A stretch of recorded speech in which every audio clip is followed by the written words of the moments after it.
Looks like I better clean up the mess from last night's party. Crazy late night antics.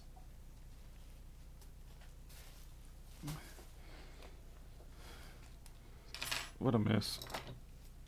This is where you should clean your desk before you leave the workplace.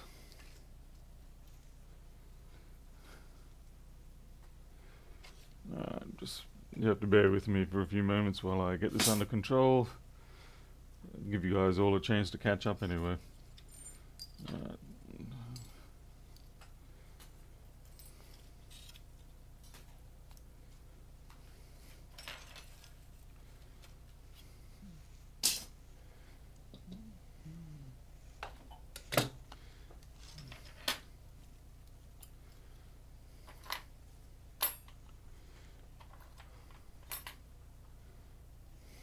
Precious 0.25 volts.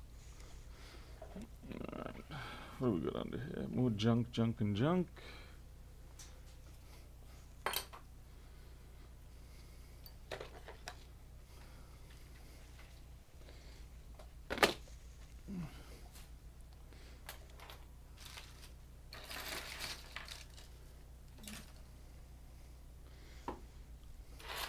I might just clean up the bench before I go too much further. There's a lot of residual crap. I mean, my benches are always messy, but this is just a little worse than usual.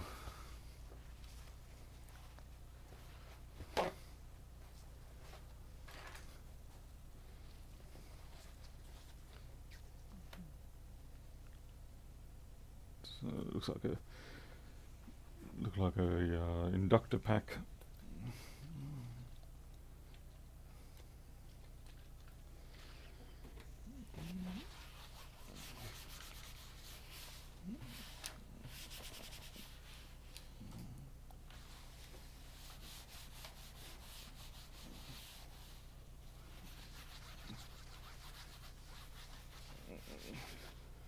Oh yeah, let's get high on those fumes.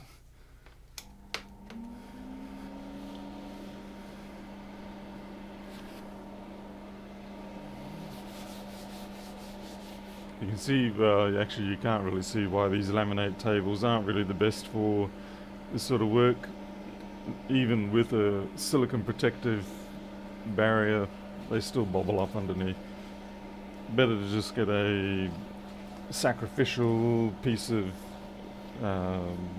plywood or something that you can just lay down on top of the table. That, or you get a wooden table, and even if it chars and stuff like that, it's not a big problem because it's a bit of character. But with these laminate tops, because they bobble, it distorts the flatness quite a bit. Anyway, alright, so we've got a 1466. I better load this one up into the system. Yeah, very comprehensive fault specification there.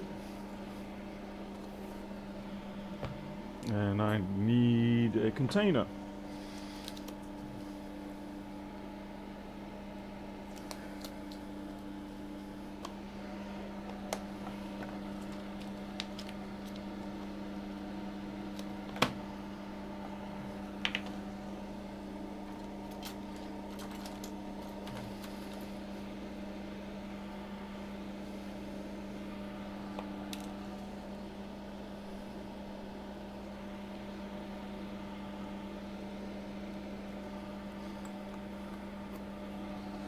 A friend.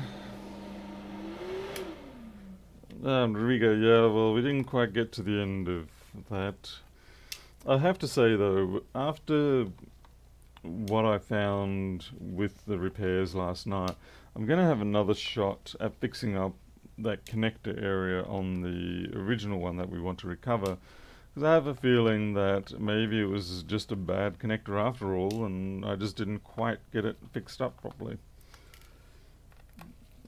I'm just sort of looking for options that don't rely on me having to take that chip off. Oh shoot, this is probably gonna be a no fix. You can see the corrosion right from there.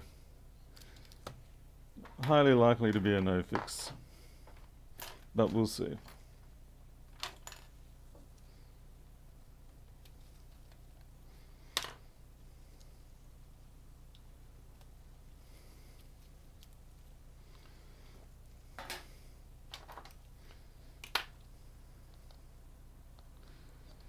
Some boards you just open up, see the damage, and you're like, that one's gonna leave me with trauma for a while. So this is a 165 board, and yeah, that's quite a bit of corrosion on that board. It's not the worst area, but it's not the greatest area either.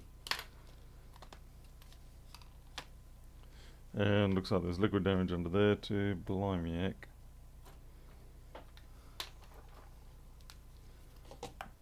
597.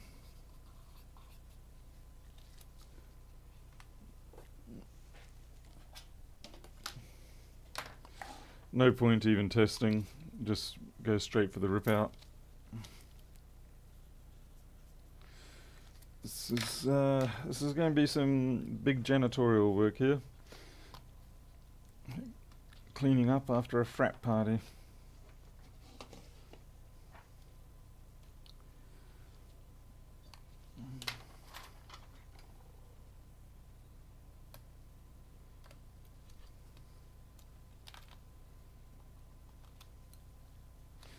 And in this particular instance, this is genuinely liquid ingress as opposed to bug deposits.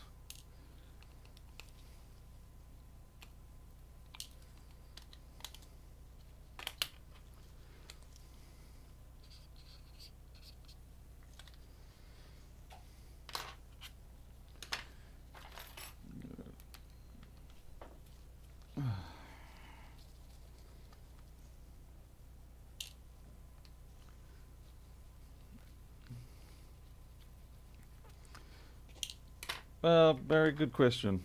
Suppose display output's not a bad place to have liquid damage if you're going to have it.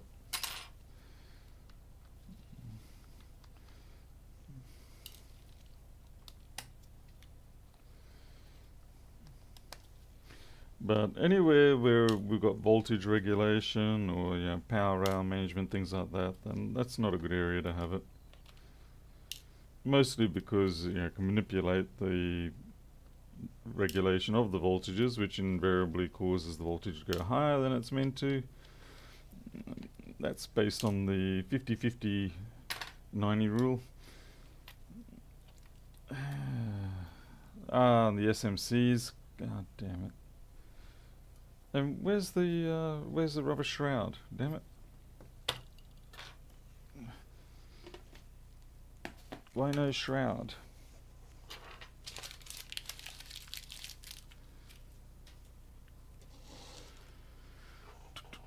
Just going to turn on the air conditioner. It is approaching winter here, and yet still I need the air conditioner running. I'm not sure if I want to fix this. My heart is finding it difficult to want to fix this. Especially given that I know I've got a bunch of donor boards. It even smells funny. Yeah. Oh, man. It smells like fishing tackle box. Yep.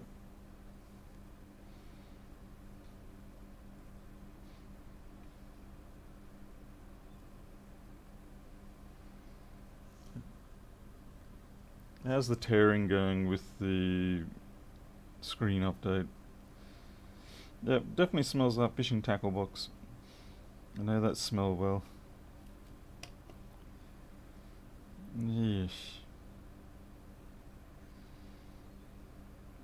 It's got a nice overall greasy disposition here.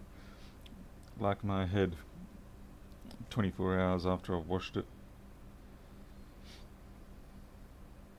Alright, well, yeah, yuck. Let's just flux and boil our way through this.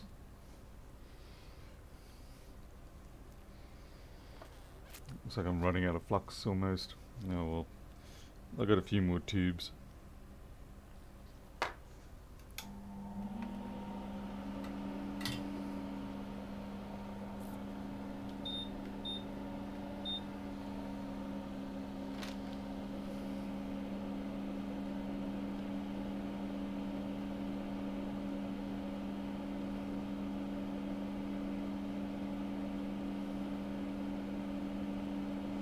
I just hope this SMC is not damaged, but I have a feeling it is.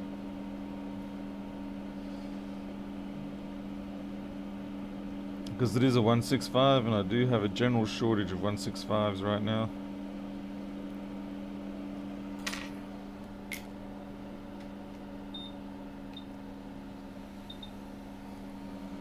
Hey Mohammed.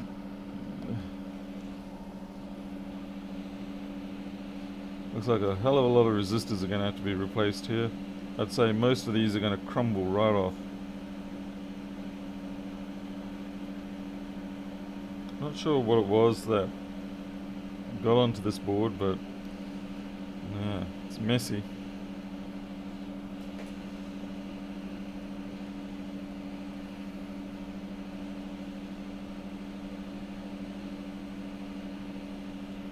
Just going to wash that down with a bit of 80-20 now.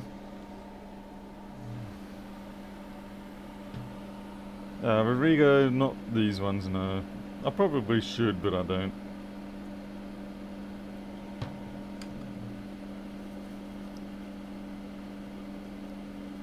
I find I tend to consume it fast enough that it doesn't really tend to go off quicker than what I can use it in time-wise.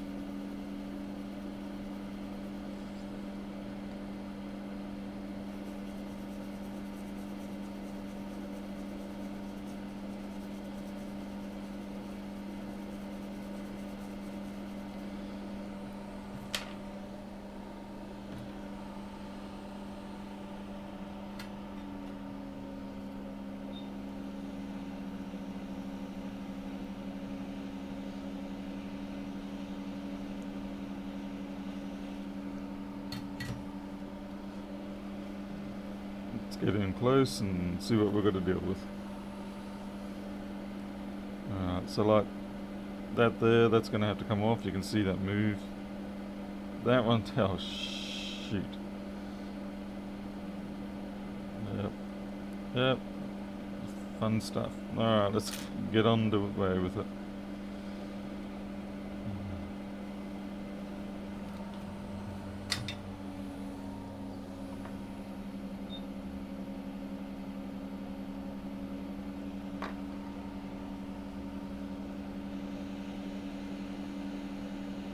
I hate the fact that that's 342 I think anyway, since I really don't like it when they come off the pads that don't have any leading trace into them.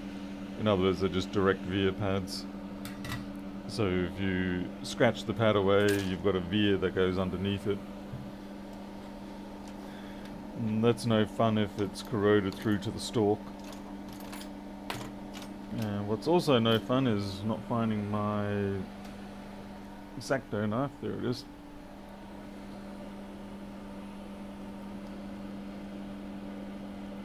This one should be recoverable. It looks like it's still there.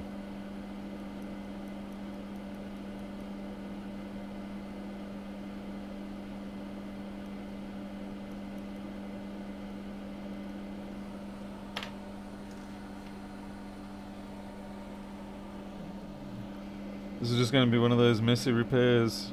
They'll take a fair while, and you know, at the end of it you kind of do leave yourself wondering if the board's going to survive more than 12 months. Yeah, it's a bit of a gamble, these ones.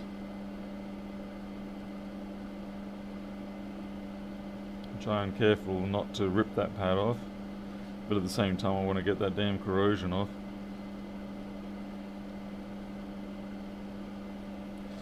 Yeah, it looks viable.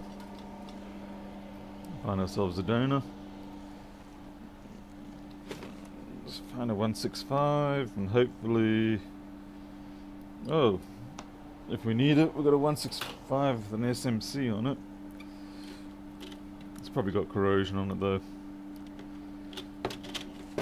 More and more of the donors I'm getting are showing up with corrosion on the parts I don't need corrosion to be on. Yeah, I'll see like this. Yeah, that's in a worse state than the board that we're working on.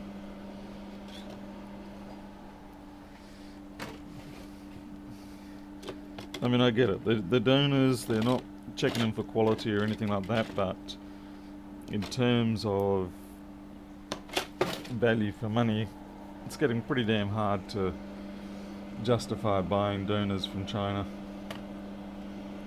I think they've basically run out of all the good ones, and now they're just feeding us whatever they can offload.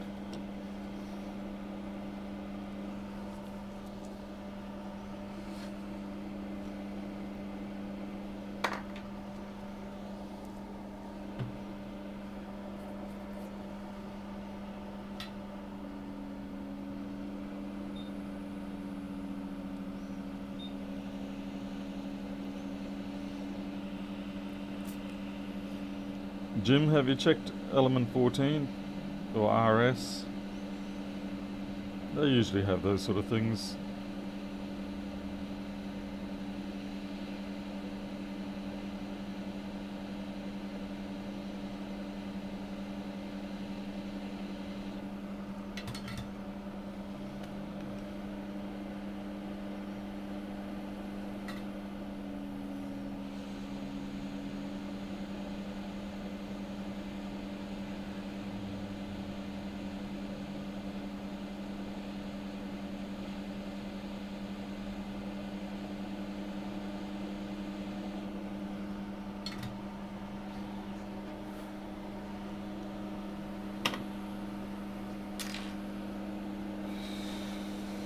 One down, many to go.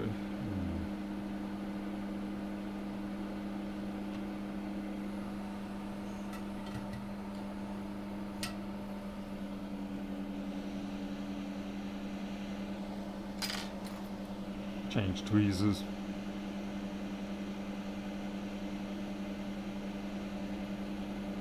I'm not even going to try and knock off some of them. I'm just going to look at them. If they look a bit dingy, I'm going to take them off. Like that one.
Hopefully I won't be having to replace all of them. Oh, you almost tombstoned on me.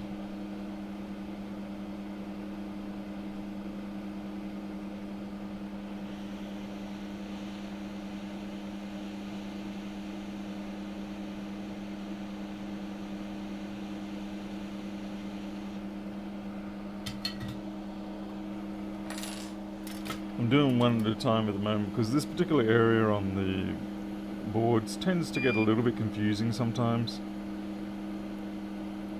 because there are a lot of parts that aren't populated, so you can end up accidentally putting parts where they're not meant to be put. So for the sake of future sanity, I'm just sort of going to go one by one.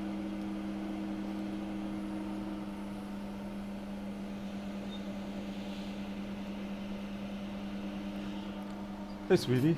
Oh, are you doing it? Yeah, I am, but that's okay. You know how I wanted to get you the little vitamin C gummy? Yes, I do, yeah. They're not gummies, they're lollipops. The lollipops. They taste just like lollipops. Oh, you're gonna pop it out, and I might waste it though if it gets in the way of my speech, but I'll try it. Come on, woman, tear that thing open. Sorry, I shouldn't talk like that. That's what she said. Ha! Ta. Thanks.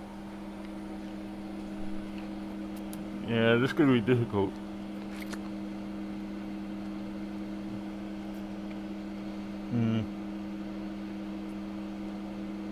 Now, what was I doing? Damn it, what was I replacing? No, this is difficult. And I'm going to start drooling soon.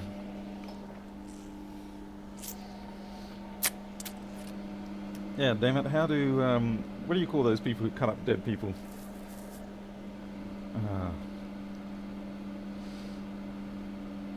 Autopsy people. Yeah, how do they sit there and suck on these things and not catch all sorts of diseases?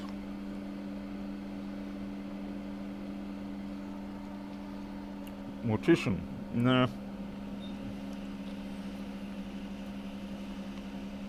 But yeah, you're right. I see morticians using it.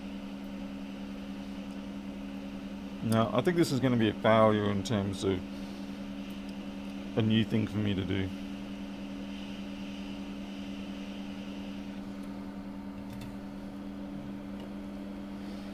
I just can't get it to stay in my mouth right. Just keeps wanting to slip out and drool everywhere.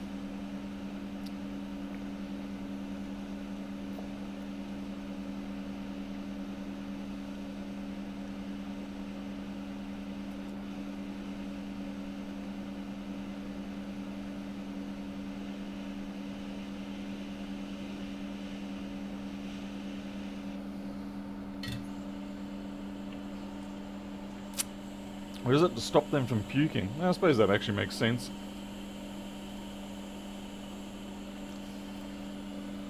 It's really difficult. I think what doesn't help is the fact that the stalk is paper. So by it being paper, I'm worried internally that it's going to degenerate. Yeah, you're going to end up with more liquid damage on this board.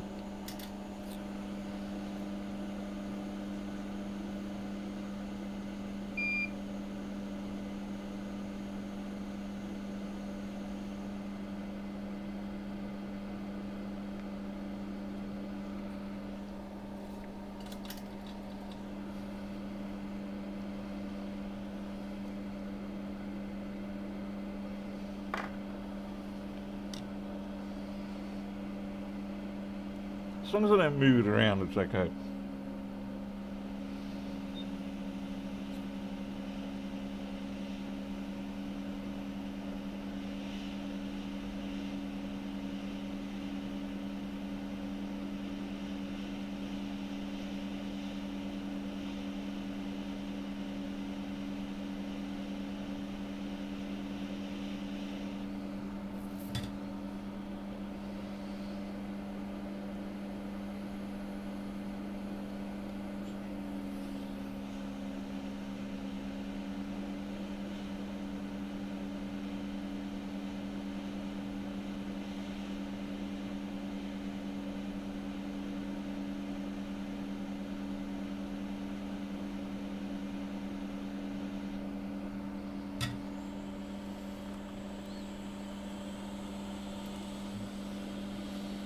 What else we got?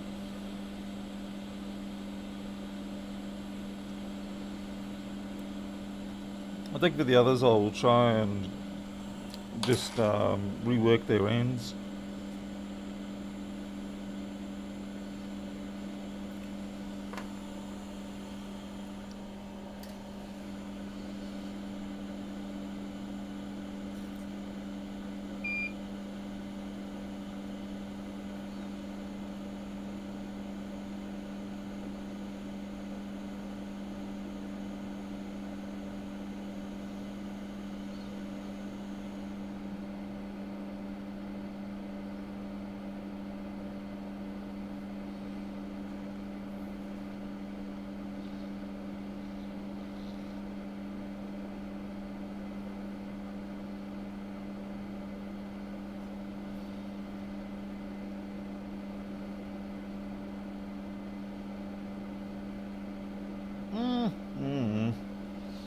Well, at least we know that one's not viable.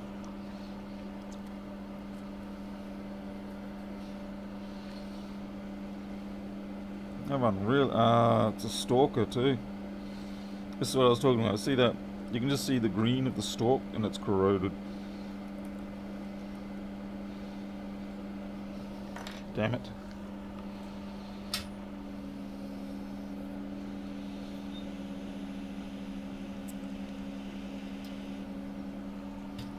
So I'm going to find out where that goes.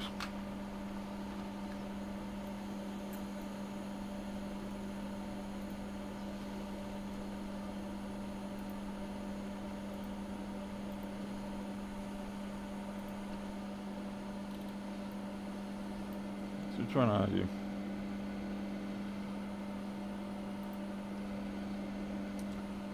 Alright, not too bad. That's G3 hot. We can take it from just around the corner.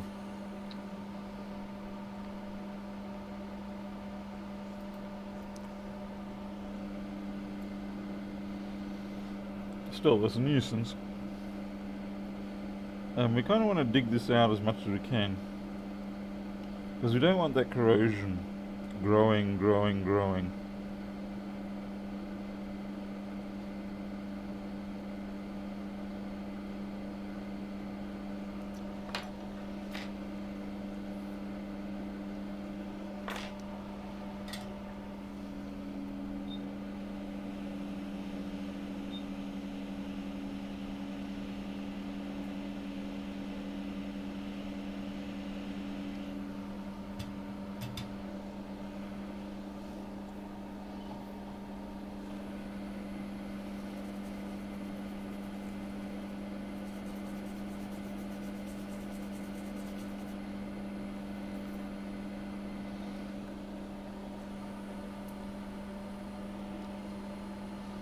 Hey, Lee Coleman? Nelson? Alright, so now I could normally just put a solder ball or something on that, but it's a little bit deep and I'm a little concerned overall, so I'm going to just put a resistor down and then run a trace wire. It's going to be the safer option.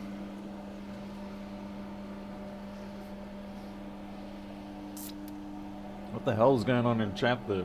You got wars going on?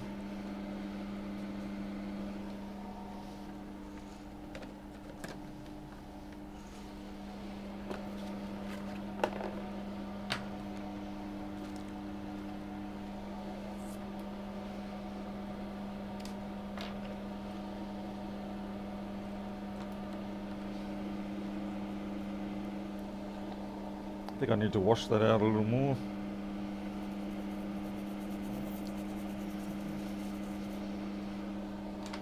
Want to have as little flux as possible in there because I want the UV cure to really stick.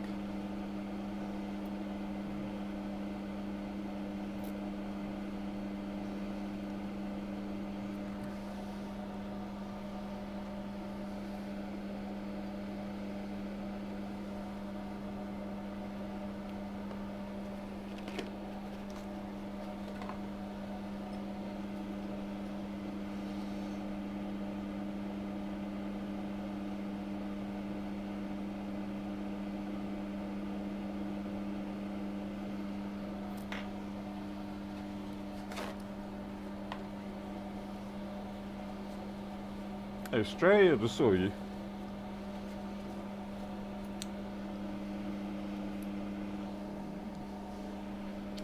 Okay, watch your eyes.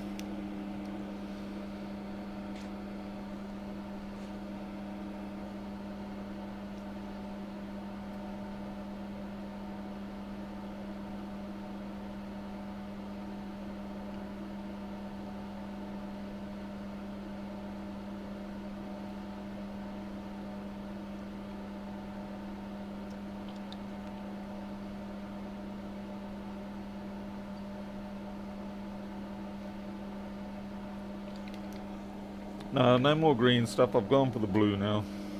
I prefer the blue. No, it's still bleeding.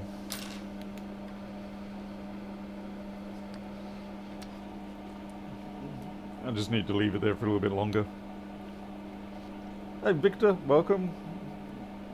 Good morning to you.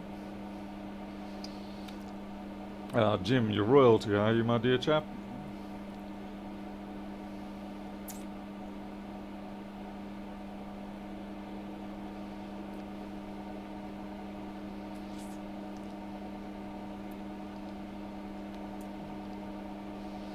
It always takes a bit longer to get down to the deep holes.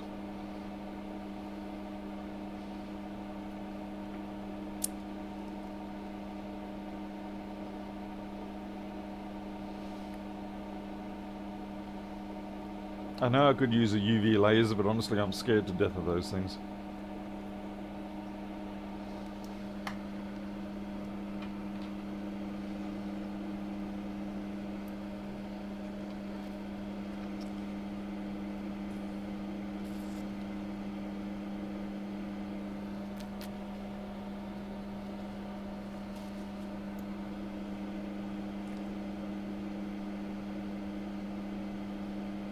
I did make it a bit thick though, that was my fault. Yeah, I might have to do this again. The trick with this stuff is you got to keep it real thin. Yeah, watch it up.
Son of a gun's still gooey in there. What the heck's going on there? No, should try again. After all that. That's annoying. I find if you can't get it to cure the first time straight up, because you've made it too thick, it becomes quite tricky to get it to cure again. Mostly because the outer layer of the cured stuff seems to inhibit the UV going any further. And I'll be honest, using blue cure probably isn't the best option. Although it isn't explicitly UV or purple end, it could have some inhibiting properties by the color. Okay, so that's more, yeah, that's probably a bit too much again. Less is more. That's more like it.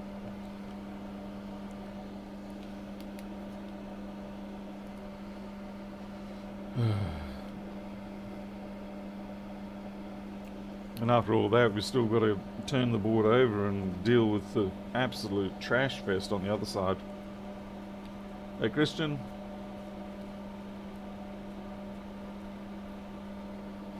Oh, the poor people suffering by looking at the UV on the TV.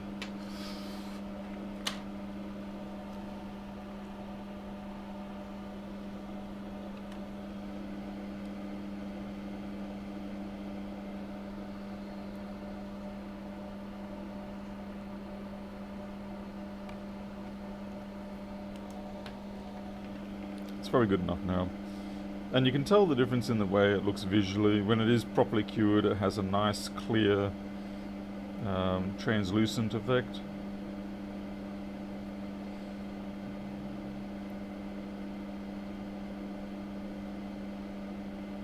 Alright, let's get this resistor back down, because we've still got to put the trace wire on it as well.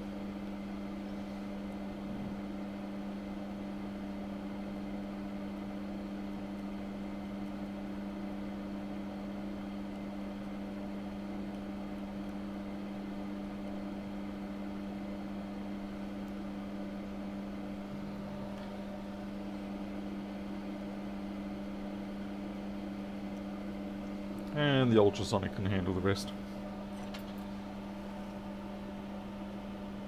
Yeah, no, that's probably quite probable too.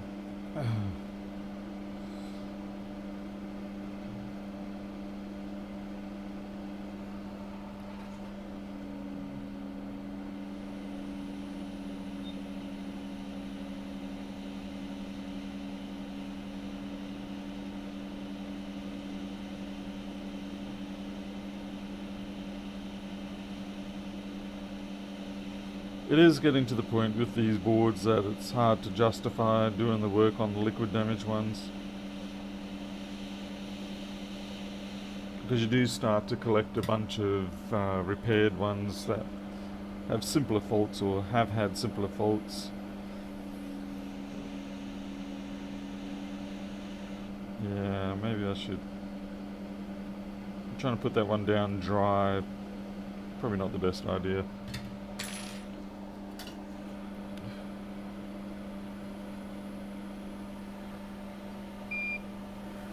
Hey, Death Bomb, welcome.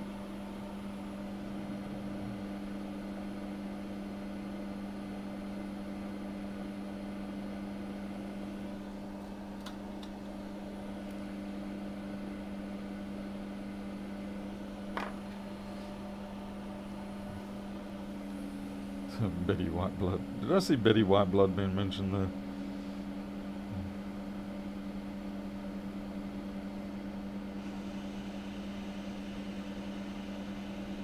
The Eternal Golden Girl.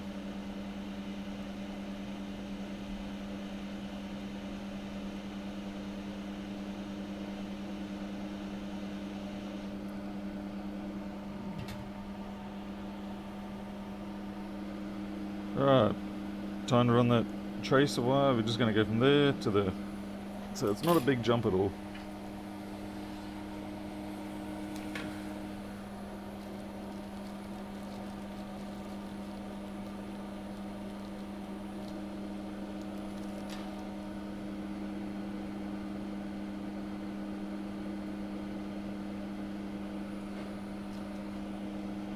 And I go along and stick a huge piece of wire down. Oh well. I'm gonna have to tag it at the fixed end first. Okay, it's good.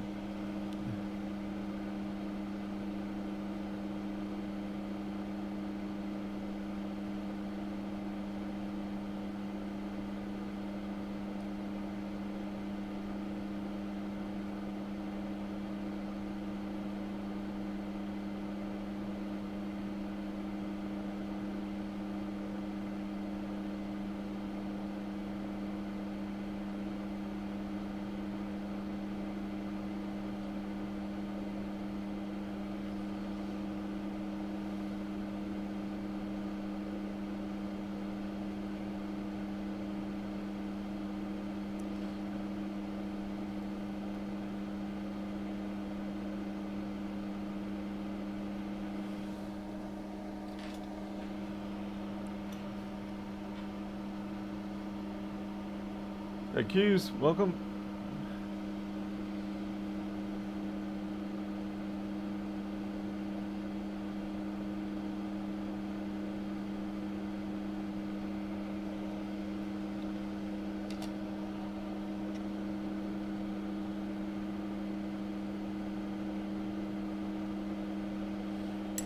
Good. Hopefully they'll live.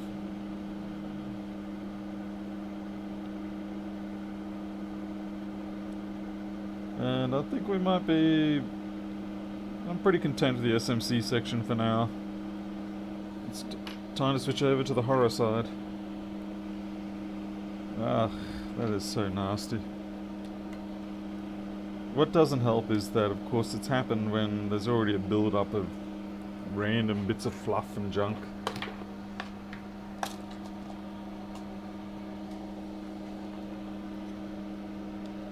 Just gonna get the Wi-Fi module off. Come on. Come on. There you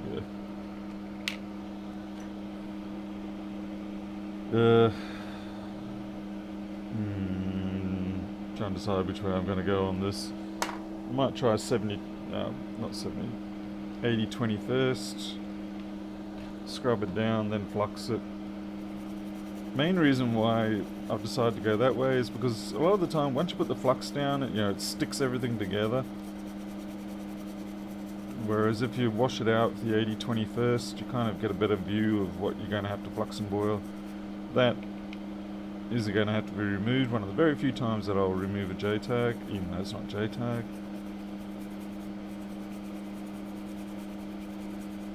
Funnily enough, that's come up pretty clean. It's probably just fine. I should test this just to see if it actually has been fixed after I remove that.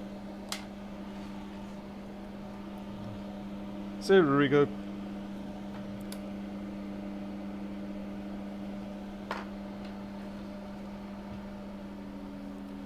Q's, yesterday all I ended up doing was just testing to see if I could take that chip off, the MMC chip, and put it back down successfully, and that was on a separate donor type, and we did do that.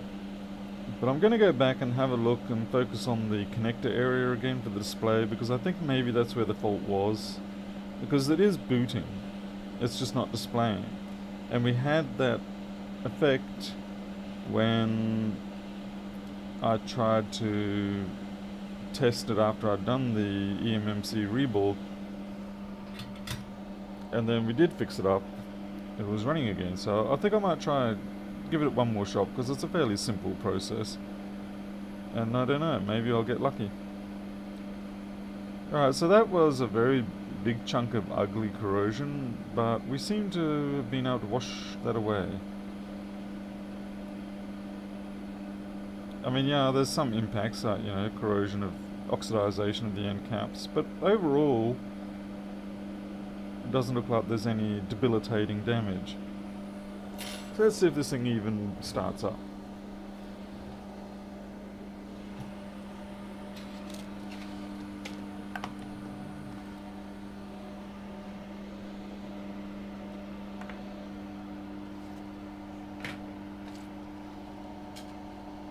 Oh, that's alright, I need a MagSafe.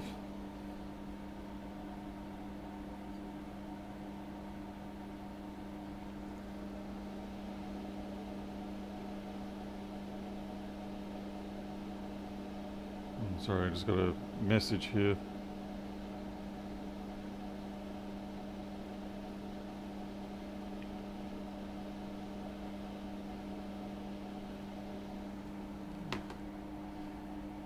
MagSafe, MagSafe. Where are you, MagSafe?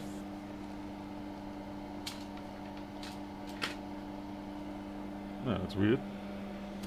Got a pair of them here.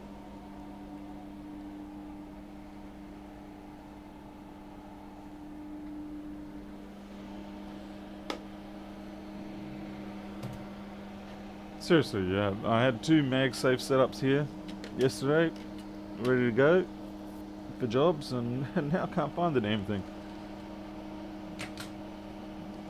What gives? Oh, right, there they are.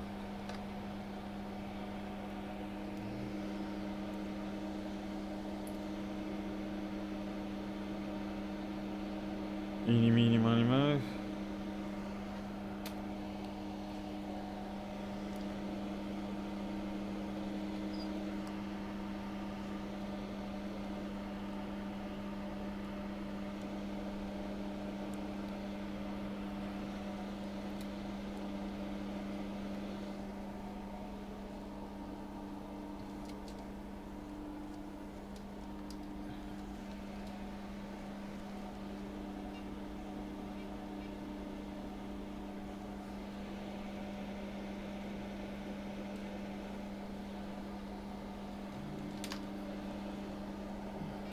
Power on.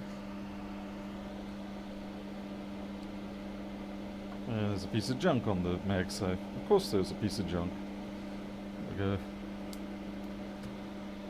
Nada. Okay, do we get 342? Do we get anything? What are we drawing? 27? Yeah, something's not starting up.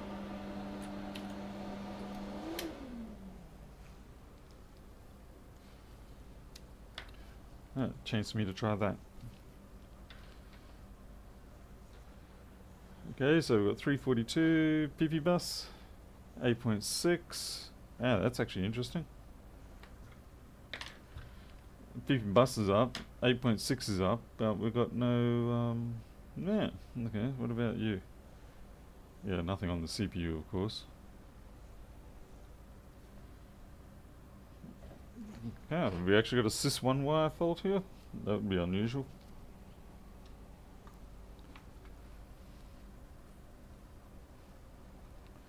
Or we got the classic PM Sleep S4L.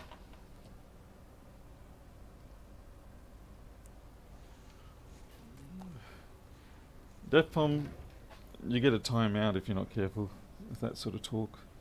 I always forget which one's PM Sleep S4L on this set. I hope it's not that one, because that's missing. And so is that one anyway. Yeah.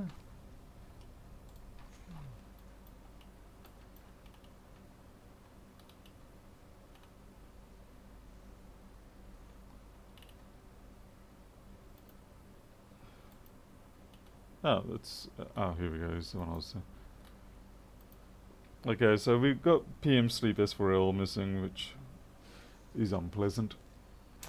Okay. That's fine. We're now going to go through the process of finding our PM Sleep S4L stuff. So we're going to go into the quad view here.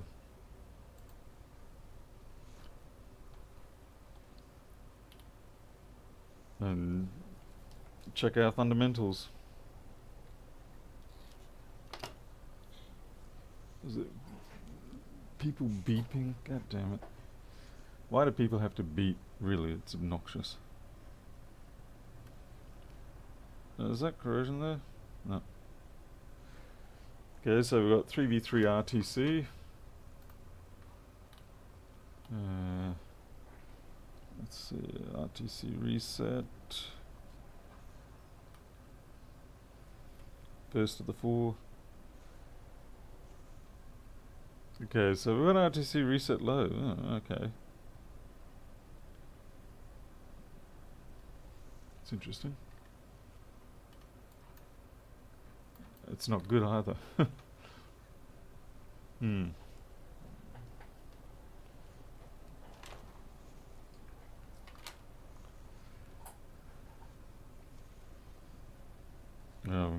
Time for me to look around the board. I've clearly got something missing here.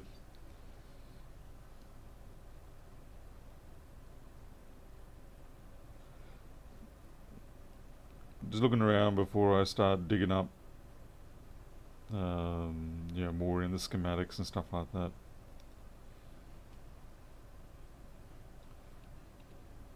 I'm just trying to think what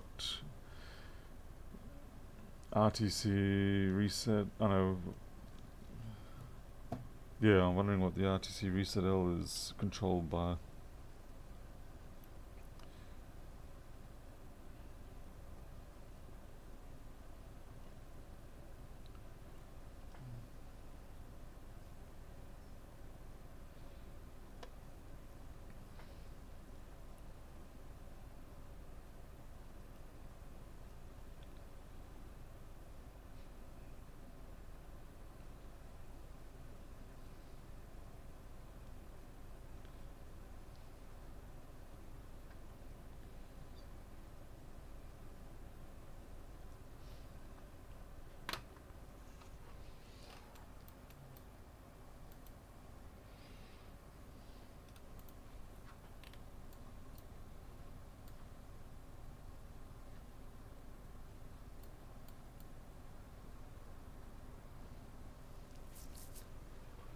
Thanks, Goose.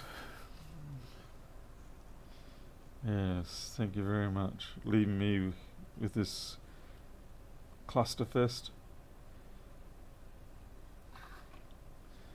I was legitimately not expecting to get 8.6 on the G3 Hot. I was fully anticipating that SMC to say, nope, I'm not going to play the game today, you need to replace me. But it seems otherwise. Okay, I have put that link on the right place, I believe.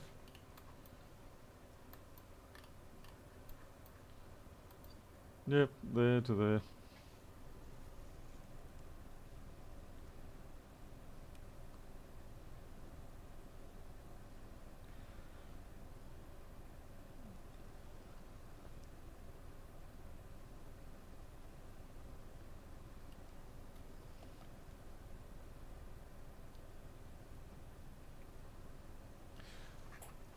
It's the RTC Reset L. So it comes off RTC G3 hot, and it goes into... Oh, yeah, that's kind of weird. In other words, it's asserted by the RTC G3 hotline, which is 3v3. So what I'll do is I'll check to see if we're getting power through this resistor, and then we'll check the diode mode also on that line, because that actually should be alive. Hey Jane Zimmy. Yeah, I saw that. I know what you're talking. You're talking about this here. In fact, that I don't know if that would be it, but that's all these lines up here.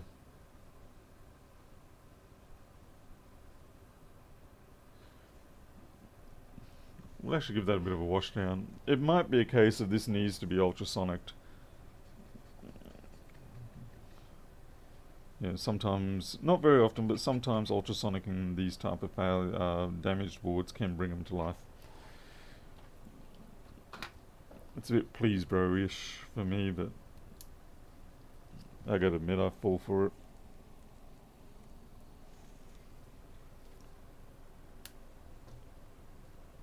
Yeah.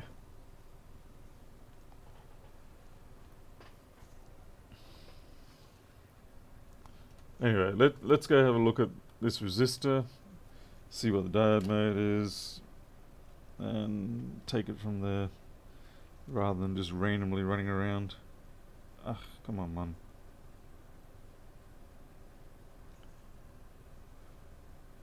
What the hell?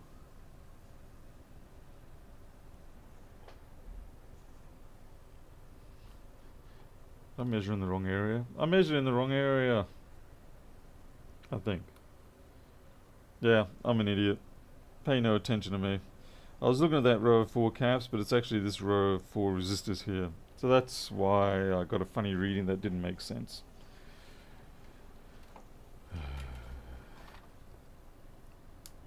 Okay, let's try that again. Now we'll probably find that it's actually there, and nothing was wrong. And what do you know? It is there.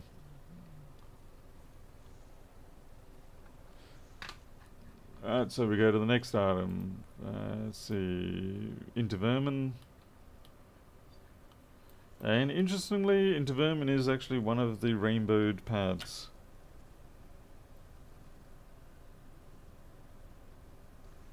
Which one are you? Second one there. And we have nothing on intervermin. And that's really bad sign. Oh wow, that sucker's corroded right out.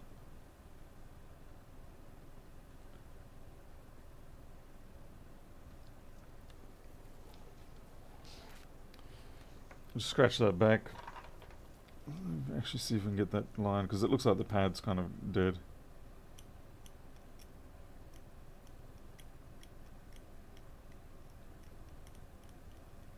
That's a very corroded pad.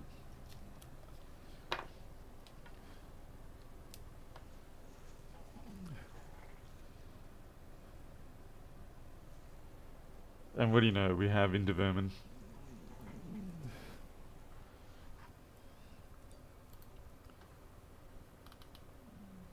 Alright, onto the other side. This is why I like having the, you can see here, this ground connection on the, what do you call it, chipmunk. Makes it so much easier to chase these faults without having to jump around too much.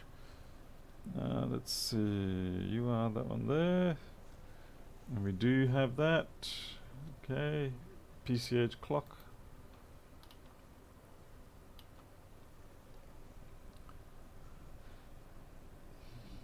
Okay, this area is looking a bit messy, so we have a chance. Just next to the two caps, that one there. Millivolts. PCH clock 32 RTCX1.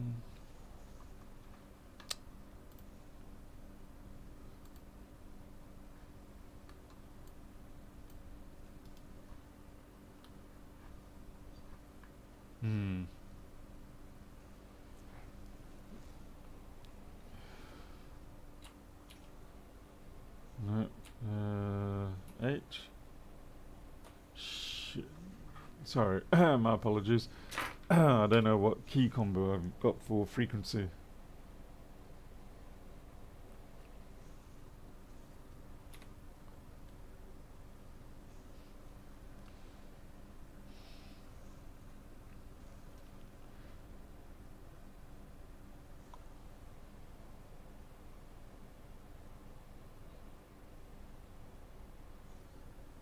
Oh, wrong chip, you moron.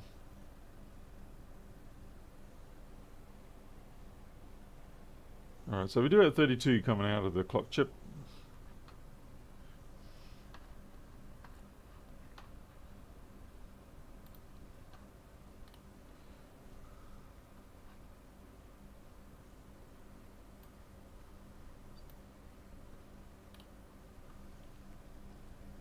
Three V3S5.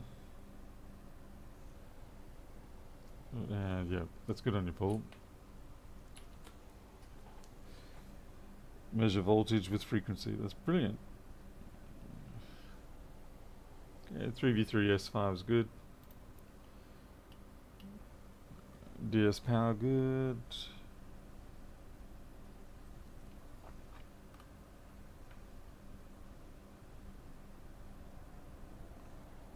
Power good is good. Sus.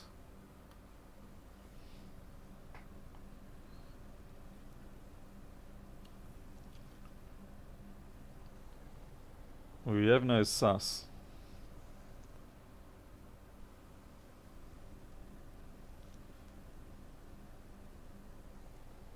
Yeah, okay, so we've got no 3v3 sus. Time to go sort of find out where that's coming from.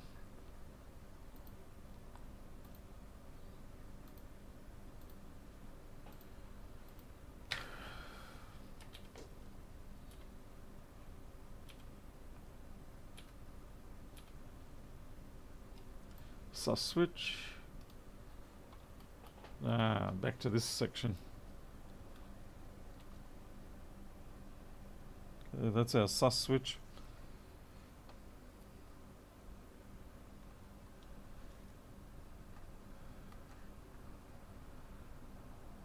Let's see if we've got sus enable. So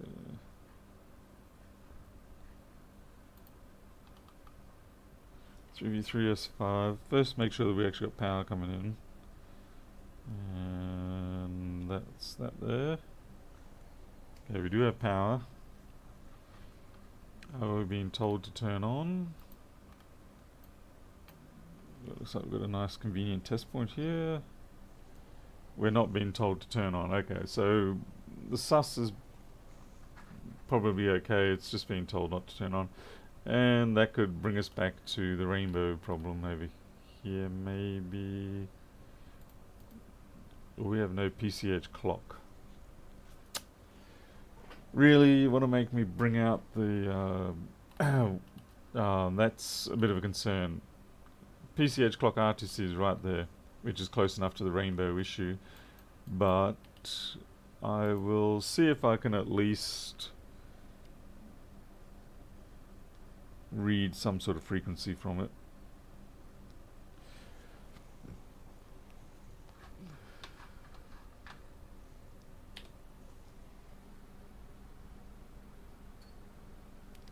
I don't know why multimeters or even yeah, I mean this is $300-400 multimeter.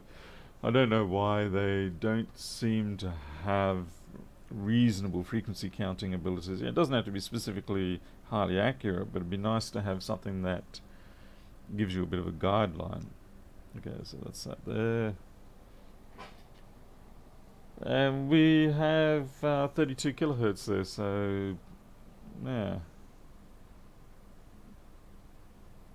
I just realised you can't see that because I've still got paused. The reason why I have to have it paused is because I can't remember what the key combo is to switch over. Anyway, so yeah, 32 kilohertz. So we do have the clock there. We do have 3v3. We do have power good. We don't have... sus is not being told to enable. So the question is why.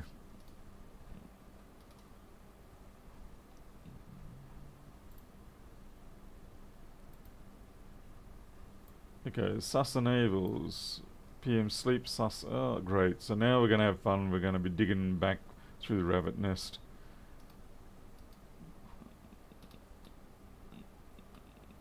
Alright, this might be hopeful.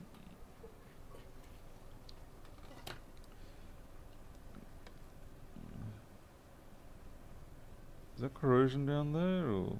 no, can't see. Okay, middle pin. Shoot. Again, the frequency thing. Voltage.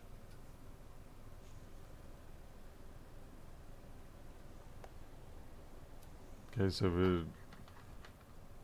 PM sleep sus L...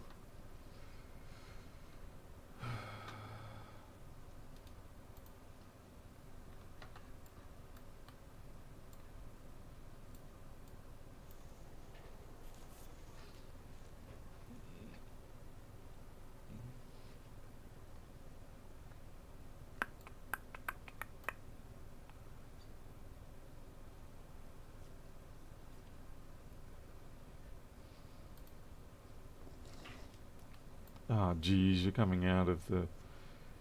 Alright, that's coming out of the CPU. Damn it.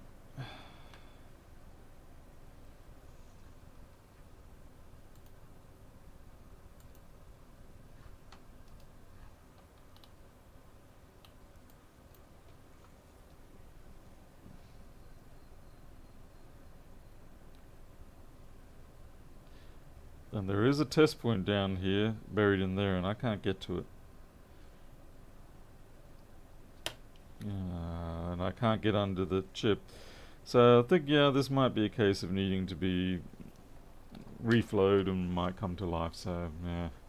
Cracked PCH, you know, I didn't think of checking that. But that should be something I should have thought of. Let's have a look. Being a 165, it's not entirely unlikely. In fact, it's probably more likely. I'll be sad if it is a cracked PCH. But at least we had to...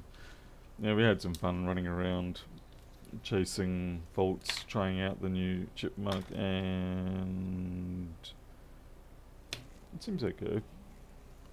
Then again, you can have failures on these where it's just a itty bitty tiny little brown mark off the side of the die, or rather of the encasement epoxy fillet. That's all it takes.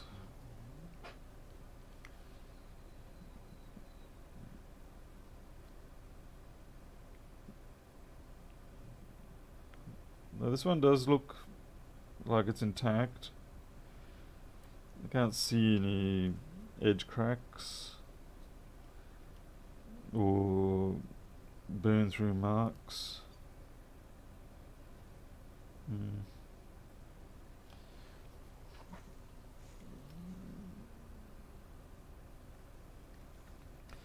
I'll have a look at this, just in case one of these is a veer as well as just being a test pad. I'm pretty sure they should all just be test pads.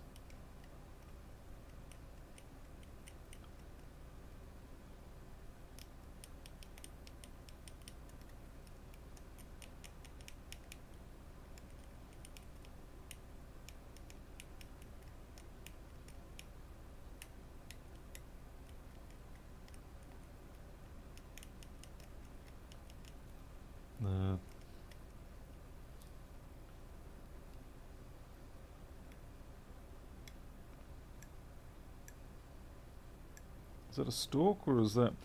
You can get tricked sometimes. You think it's a stalk, but it's actually just a very stubborn piece of copper.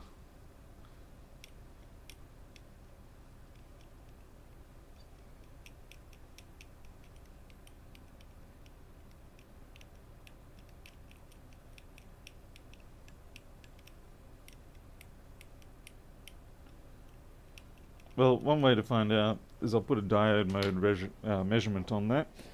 If it reads anything other than open, it may in fact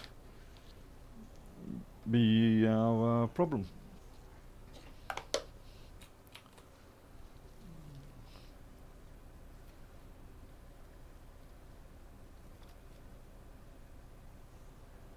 Yeah, that's reading open, so that's more than likely just a stubborn piece of copper. But we'll keep digging at it.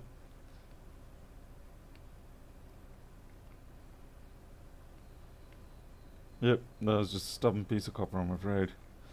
I had a hope there that that was going to be it, but no such luck, I'm afraid.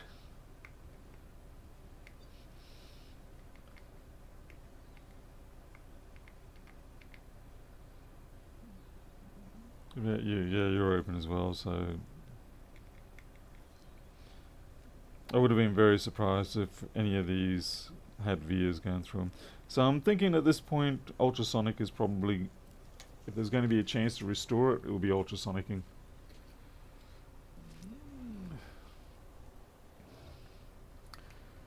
And, well, that means I'm going to have to end the stream, I'm afraid, because I can't run the ultrasonic at the same time as the stream.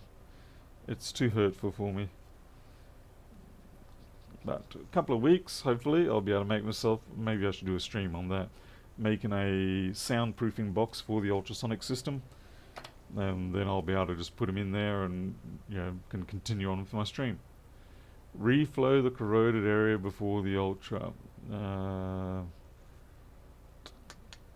You talking about on the SMC, or are you talking about on the power section?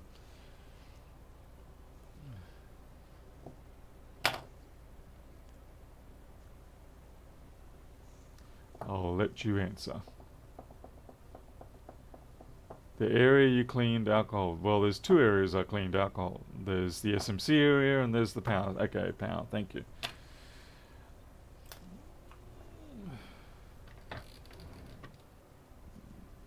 Alright, here we go.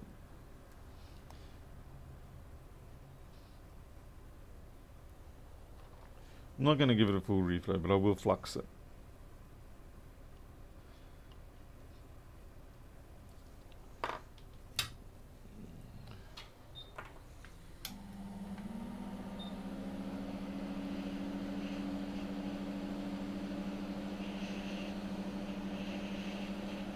Going for a full reflow would be a bit pointless.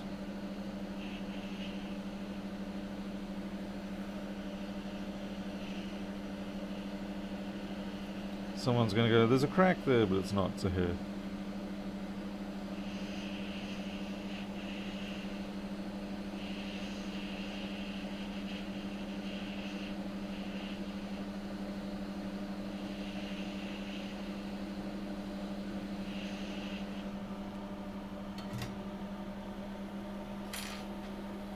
Hey Ration, welcome.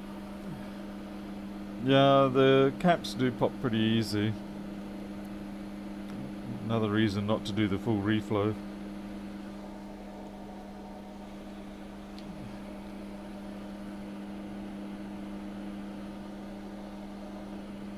Well, seems like they're all intact at least.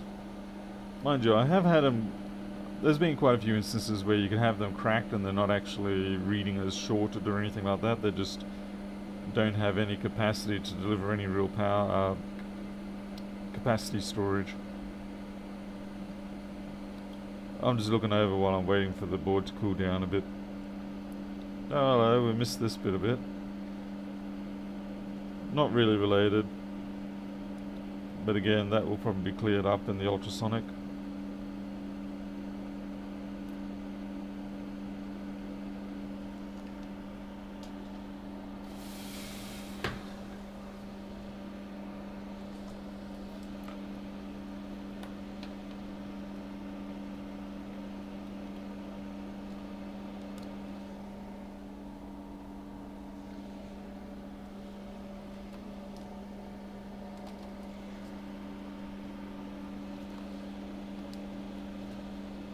and no change. We're still at 27, so yeah.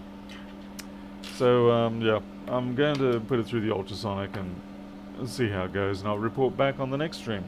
In the meantime, I'm out of here. It's already lunchtime, so time for me to get some tucker into my gut. And I'll catch you all later, and you all take care. See you.